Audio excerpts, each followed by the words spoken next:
नमस्कार, मैं डॉक्टर अशोक त्रिपाठी एक बार फिर से आपका स्वागत करता हूं अपने channel history, culture, historiography and research methodology में। दोस्तों, आज भारतीय संस्कृति के अंतर्गत हम गांधार कला के ऊपर चर्चा करेंगे। कला एक बड़ा ही महत्वपूर्ण विषय है। जैसा कि आप सब लोग जानते हैं, एक बार नेपोलियन बोनापार्ट ने कहा था कि एक मूर्तिकार पत्थरों को आकार दे करके अपने भावों को व्यक्त करता है, एक कवि अपने भावों को व्यक्त करने के लिए शब्दों को अपना माध्यम बनाता है। इसी तरह से एक म्यूजिशियन है या संगीतकार है, वो ध्वनि को अपना माध्यम बनाता है अपने भावों को व्यक्त करने के लिए। मित्रों, हमारा देश कला के, वास्तुकला या मूर्तिकला के क्षेत्र में बहुत ही समृद्ध रहा है और मैं एक पूरी सीरीज ही जो है वो कला के ऊपर बनाने की सोच रहा हूँ। आज मैं गांधार कला को ले रहा हूँ, आगे गुप्त कला, मौर्य कला और भी दक्षिण भारत की जो कलाएं हैं सब पे धीरे धीरे एक एक वीडियो बनाऊंगा। तो गांधार कला पे आज बात करते हैं। आप को कुषाण वंश के शासन के विषय में निश्चित रूप से पता होगा। प्राचीन भारतीय इतिहास में कुषाण वंश का शासनकाल अपने समय की सांस्कृतिक उपलब्धियों के लिए बहुत महत्वपूर्ण रहा है। कुषाण काल में मूर्तिकला की दो महत्वपूर्ण शैलियों, गांधार स्कूल और मथुरा स्कूल का अभ्युदय हुआ। इन दोनों ही शैलियों ने भारतीय सांस्कृतिक उपलब्धियों को एक नई दिशा प्रदान की और भारत के कला के इतिहास में एक नया अध्याय जोड़ दिया। दोस्तों, कला विशेषज्ञों का मानना है कि गांधार कला का प्रादुर्भाव कुषाण काल के पूर्व ही प्रारंभ हो गया था। कनिष्क के समय में बौद्ध धर्म की चतुर्थ संगीति हुई और बौद्ध धर्म में एक नए संप्रदाय का उदय हुआ जिसे आप लोग महायान संप्रदाय के नाम से जानते हैं। तो महायान संप्रदाय के उदय के उपरांत यह कला यानी गांधार कला निरंतर विकसित होते हुए उत्कृष्टता की चरम सीमा पर पहुंच गई और पूर्णता को प्राप्त हुई। मित्रों, गांधार कला का भारतीय कला के इतिहास में एक विशिष्ट स्थान रहा है। सबसे पहले हम थोड़ा गांधार की भौगोलिक स्थिति की बात कर लें। 16 महाजनपदों में गांधार का नाम भी आता था। तो 16 महाजनपदों में सम्मिलित गांधार, जो कि देश के उत्तर पश्चिमी सीमांत प्रदेश में स्थित था, इस प्रदेश का विस्तार सिंधु नदी के दोनों तरफ था। स्वात, काबुल और सिंध, इन 3 नदियों से घिरा हुआ जो प्रदेश था वो गांधार प्रदेश कहा जाता था। यह महाजनपद इसलिए भी महत्वपूर्ण था क्योंकि यह एक महत्वपूर्ण व्यापारिक मार्ग पर स्थित था तथा तक्षशिला, शाकल, मगध, काशी, मथुरा और प्रयाग आदि को आपस में जोड़ता था। जो व्यापारी थे वो इस मार्ग से प्रायः जो पश्चिमी देशों की तरफ जाया करते थे, जो स्थल मार्ग था, तो वो उधर से ही होकर के गुजरता था। तो इसलिए जो है ये बहुत ही महत्वपूर्ण स्थान था। गांधार जो था वो उसकी जो सिचुएशन थी, जो भौगोलिक स्थिति थी, वो बहुत ही महत्वपूर्ण थी। पूर्व में उसकी राजधानी तक्षशिला थी और पश्चिम में पुष्कलावती थी। आजकल यह प्रदेश पाकिस्तान में है। इसके अंतर्गत रावलपिंडी, पेशावर, वर्तमान जलालाबाद तथा अफगानिस्तान के कुछ हिस्से आते हैं। अनेक शताब्दियों से इस क्षेत्र में विदेशियों का आवागमन होता रहा था। गांधार प्रदेश अनेक संस्कृतियों का संगम था, जिसे यहाँ भारतीय, यूनानी, रोमन, चीनी और ईरानी, आप कह सकते हैं कि इन संस्कृतियों का यह मिलन स्थल था।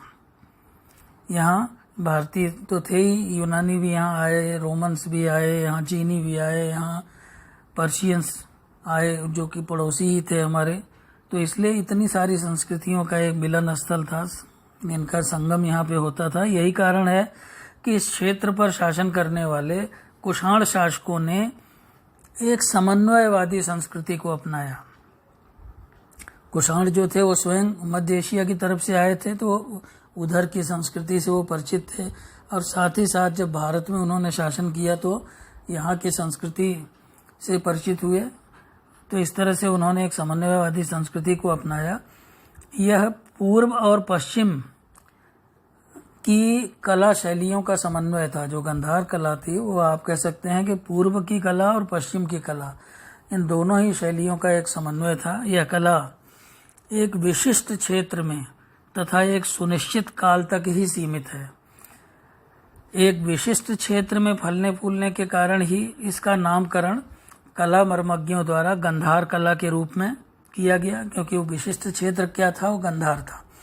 तो गांधार कला के निर्माण की सामग्री भी विशिष्ट है।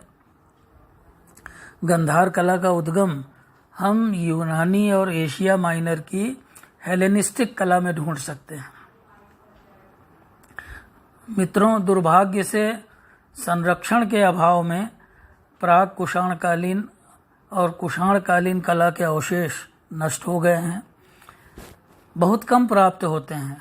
तथापि पुराविद सर जॉन मार्शल आदि के प्रयासों से तक्षशिला, पुष्कलावती, चरसद्दा, पेशावर, हष्टनगर, नगरहार, कपिशा, स्वात, बामिया, बल्फ, तोपरक काला और उसके आसपास के क्षेत्रों में हुए उत्खनन से काफ़ी सामग्री उपलब्ध हुई है, जिनके आधार पर हम इस कला की बारीकियों को समझ सकते हैं।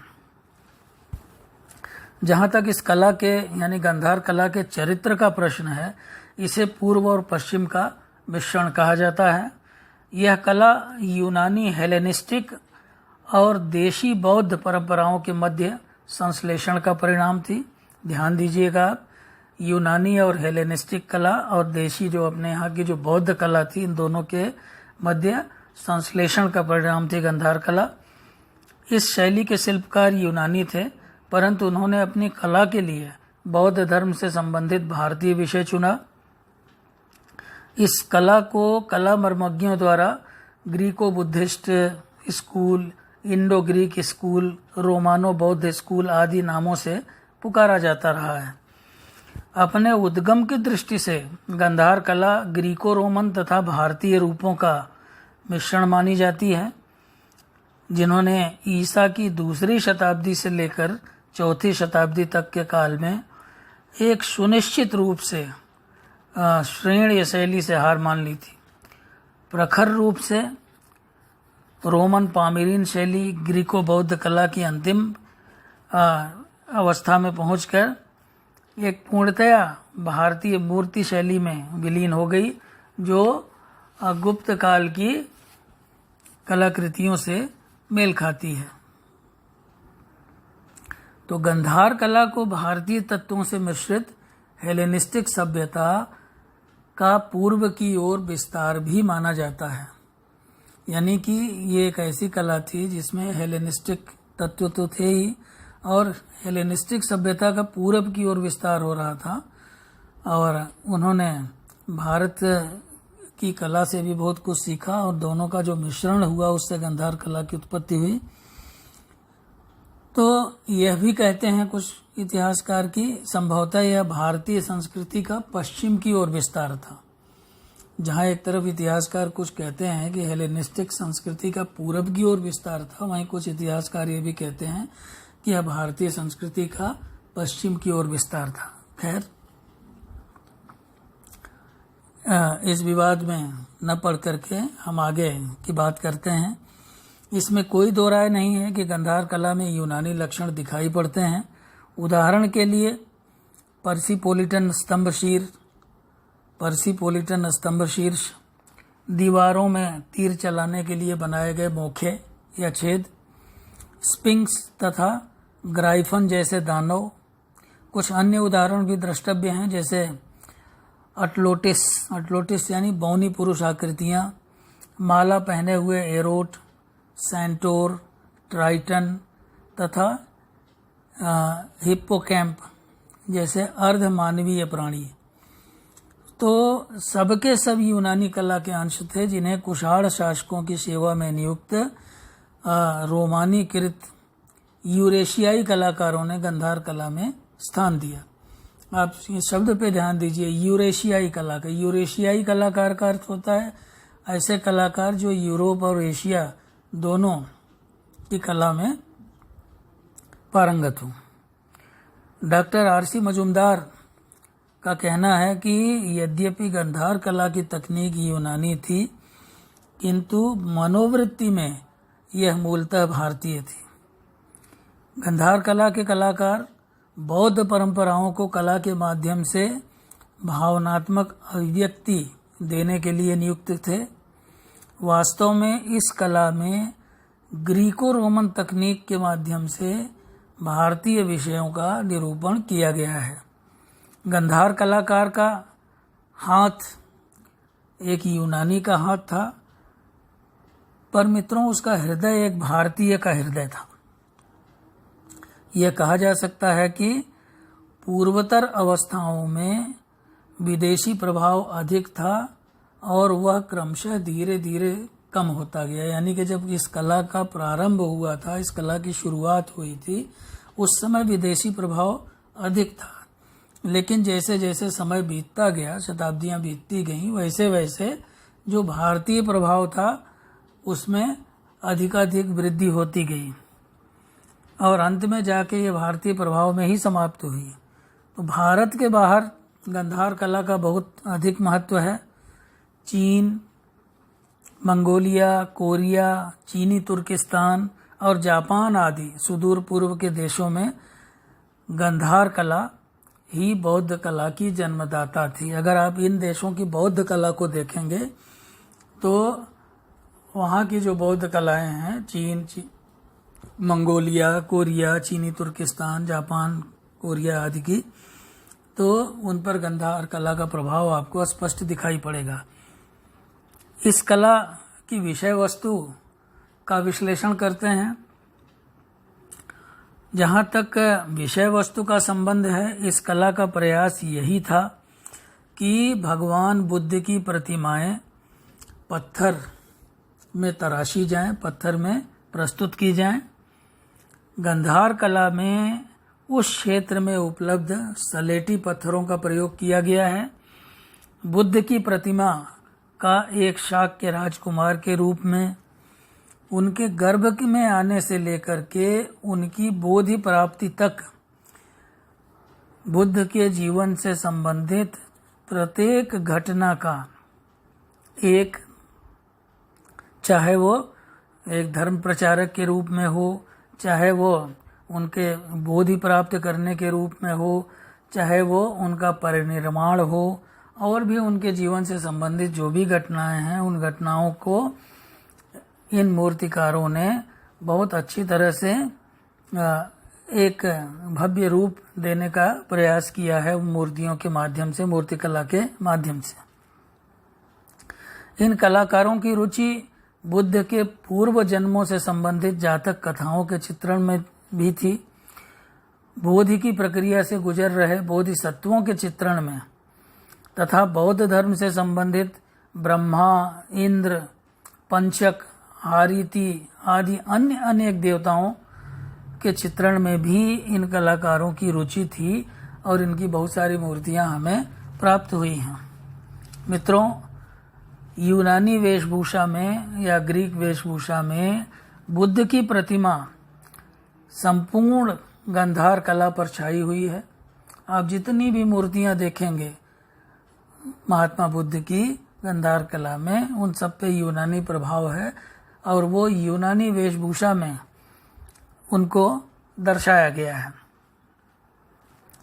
बुद्ध की पूर्वतम प्रतिमा, जो सबसे पहली प्रतिमा मिली थी, वो बिमरान के अवशेष के आधार पर उत्कीर्ण मानी जाती है, जिसका काल मोटे तौर पर 50 ईस्वी पूर्व के आसपास माना जाता है। यानी कि बुद्ध की जो पहली प्रतिमा हमें मिली वो बिमरान से मिली, जो कि 50 ईस्वी पूर्व के आसपास की है।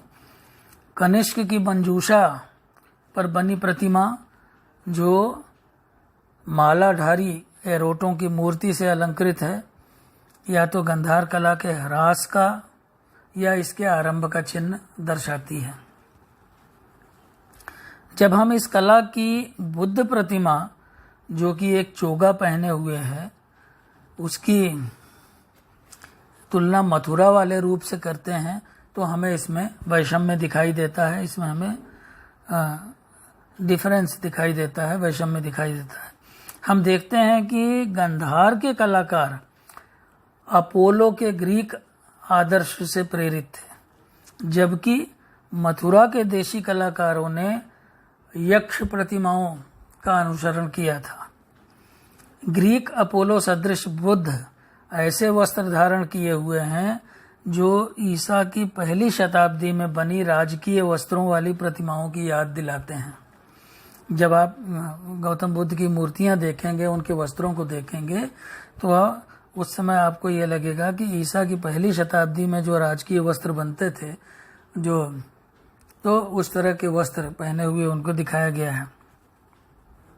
मित्रों, मूर्तियों की विशेषता, जो ये मूर्तियां प्राप्त हुई हैं, आप इस पर ध्यान दीजिएगा। जो मूर्तियां प्राप्त हुई हैं गंधार कला से संबंधित, उन मूर्तियों की विशेषता की बात करते हैं हम। उन मूर्तियों की विशेषता में सबसे बड़ी विशेषता है उनकी मांसलता, यानी उन मूर्तियों को देखने के बाद वो काफी हृष्ट पुष्ट आपको लगती हैं, काफी मांसल हैं।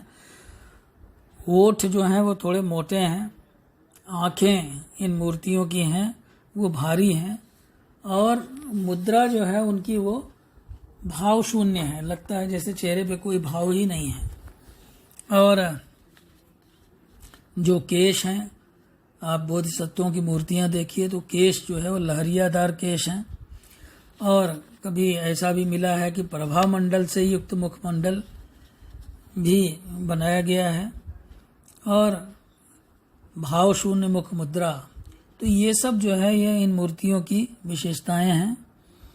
मित्रों, फिर से एक बार आपको बता दूं कि मूर्तियों की विशेषता जो है वो, पहली बात तो काफ़ी मांसल दिखाई देती हैं, और मांसलता, हृष्ट पुष्ट हैं, होठ जो है वो मोटे हैं, आंखें भारी हैं, और आंखें जो हैं वो देखने में एकदम भारतीय लगती हैं। भाव शून्य मुद्रा है, लहरियादार केश हैं, प्रभा मंडल से युक्त मुखमंडल है।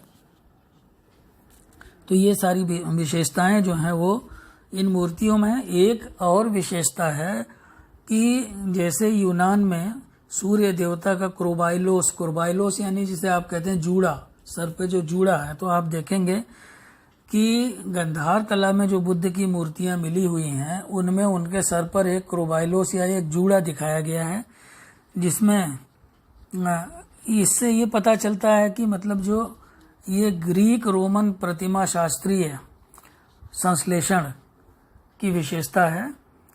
तो भगवान बुद्ध का यौगिक आसन में अंकन, यानी योग मुद्रा में बैठे हुए यौगिक आसन में अंकन बहुत संभवतः किसी पश्चिमी आद्य रूप पर आधारित न होकर के भारतीय तपस्वियों के वास्तविक अवलोकन पर आधारित था। आपने देखा होगा कि जो भारत में जो तपस्वी थे वो पद्मासन लगा करके तपस्या करने के लिए बैठते थे, तो वही उनका योगासन वाली मुद्रा होती थी। तो उस मुद्रा में गौतम बुद्ध की मूर्तियां बनाई गई हैं, जो कि पूरी तरह से भारतीय प्रभाव है। ऐसा नहीं लगता कि इस पर पश्चिम का कोई प्रभाव है, क्योंकि भारत के लिए ये बड़ी सामान्य सी बात थी।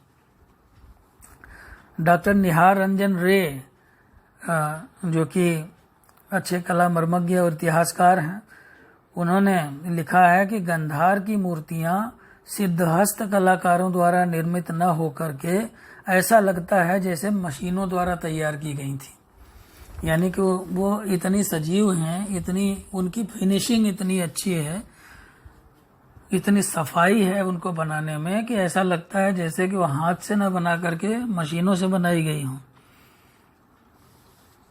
एक बात आपको और याद रखने की है कि यूनानी कला और भारतीय कला दोनों का एक मूलभूत अंतर यह है कि जहाँ यूनानी कला में शारीरिक सौष्ठव पर अधिक बल दिया जाता था, वहीं भारतीय कला में आध्यात्मिकता को वरीयता दी जाती थी।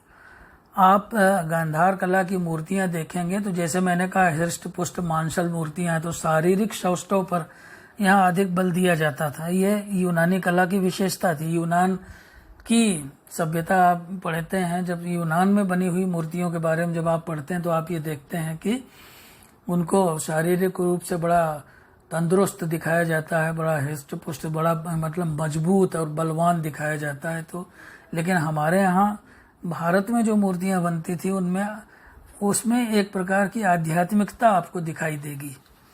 तो ये मूलभूत अंतर है दोनों कलाओं में।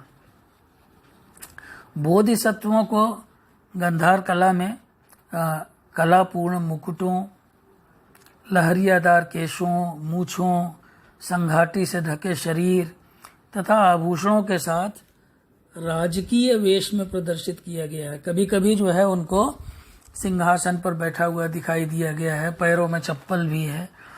तो नेत्रों में भारतीयता की झलक स्पष्ट दिखाई देती है। आप बोधिसत्वों की मूर्तियां देखें, आप भले ही वो कितने भी अलंकृत हों, लहरियादार केश हों, मुकुट पहने हुए हों और चोगे से उनका शरीर ढका हुआ हो, तरह तरह के आभूषण पहने हैं, सिंहासन पर बैठे हों, लेकिन अगर आप उनकी आंखों में झांक के देखेंगे तो उसमें भारतीयता की झलक स्पष्ट दिखाई देती है। एक विशेषता और बहुत महत्वपूर्ण है, जैसे मैंने बताया कि गौतम बुद्ध का एक तो जूड़ा दिखाया गया है। दूसरी विशेषता यह है कि जो उन्होंने कपड़ा ओढ़ रखा है उसमें सलवटें बहुत अच्छी तरह से बनाई गई हैं। तो वस्त्रों में सलवटों को बहुत बेहतरीन ढंग से प्रदर्शित किया गया है, जो कि इस कला की अपनी एक विशेषता है। इस कला के विकास के पूर्व बोधिसत्वों की मूर्तियां नहीं बनती थीं। उनकी शैली तकनीकों का एक मिश्रित रूप है। अब जैसे धोती की कड़ी, चिड़िया की पूंछ जैसी परतें रोम में हैड्रियन काल की नूतन अत्तिक शैली का अनुकूलित रूप मानी जाती हैं। मुखाकृति का उत्कीर्णन रोमन नमूनों की नकल के साथ साथ बदलता रहा है। बोधिसत्व प्रतिमाओं में आप जो महत्वपूर्ण प्रतिमाएं हैं उनमें अवलोकितेश्वर, पद्मपाणि, मंजूश्री और उत्तरकालीन मैत्रेय की प्रतिमाएं सम्मिलित हैं। एक बार फिर से सुन लीजिए, बोधिसत्व की प्रतिमाओं में अवलोकितेश्वर, पद्मपाणि, मंजूश्री और उत्तरकालीन मैत्रेय की प्रतिमाएं सम्मिलित हैं। कई बार जो है वो प्रिलिमिनरी एग्जाम में जो है ये पूछा जाता है कि अवलोकितेश्वर के बारे में, पद्मपाणि, मंजूश्री आदि के बारे में, तो इनको आप याद रखें। मैत्रेय गांधार कला के में प्रमुख रूप से दिखाई पड़ता है। मैत्रेय की प्रतिमाएं इस कला में प्रमुख रूप से दिखाई पड़ती हैं। गांधार कला में जो अन्य देवता चित्रित हुए हैं या अन्य देवताओं की जो मूर्तियां हमें मिलती हैं उनमें पंचक, कुबेर और कुबेर की पत्नी हारीति प्रमुख हैं। चीकरी से एक विशाल कुबेर की मूर्ति मिली है। वह यूरोपीय ढंग से सिंहासन पर बैठा है। उसका बायां पैर एक पद चौकी पर रखा हुआ है तथा उसने बाएं हाथ में एक बर्छा पकड़ा हुआ है।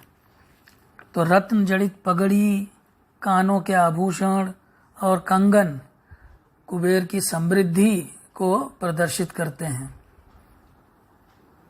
इसके अलावा केवल 2 ब्रह्मवादी देवता ब्रह्मा और इंद्र की मूर्तियां भी हमें मिलती हैं गांधार कला में, परंतु स्वतंत्र रूप से नहीं।